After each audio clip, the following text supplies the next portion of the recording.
The following video is entirely based on interviews and stories reported by other media outlets, which we collect and curate in an attempt to provide one coherent and well-rounded history piece from the world of professional wrestling.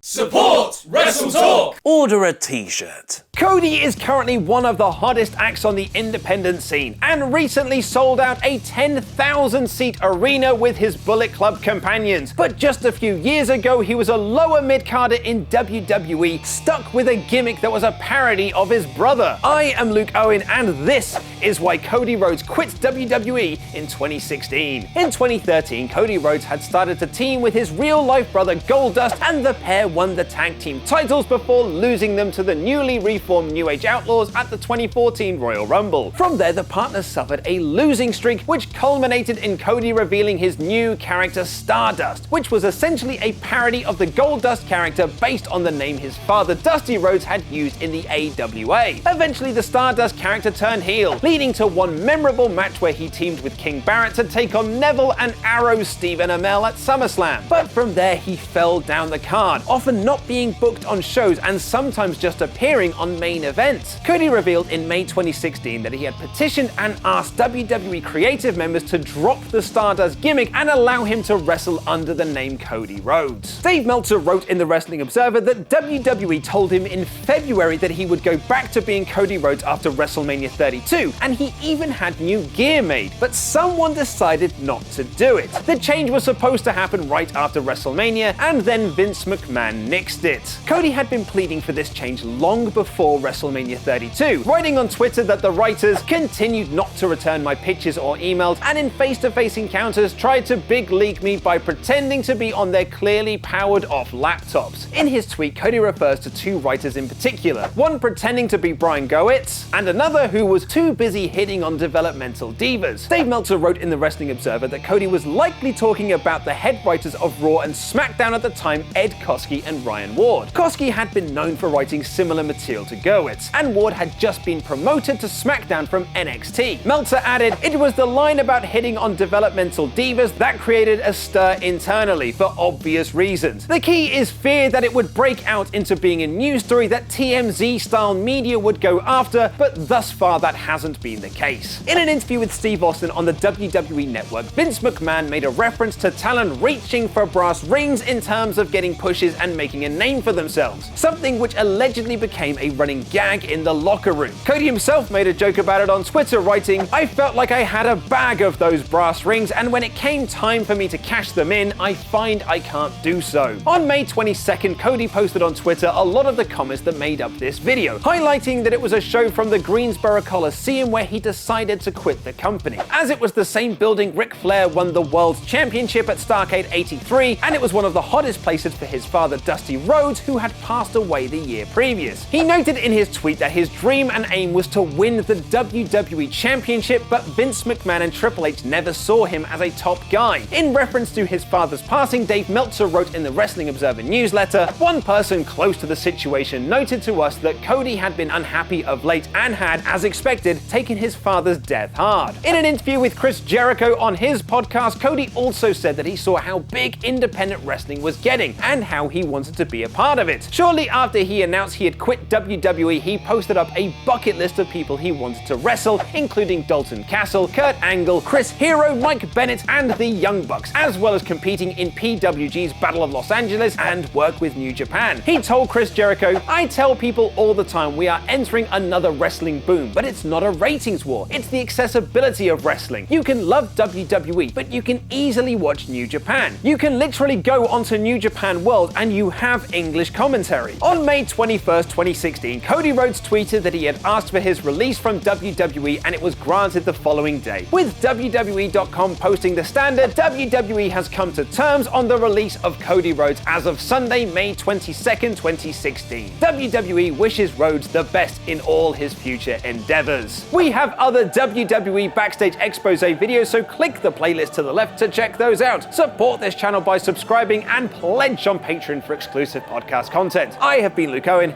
and that was wrestling.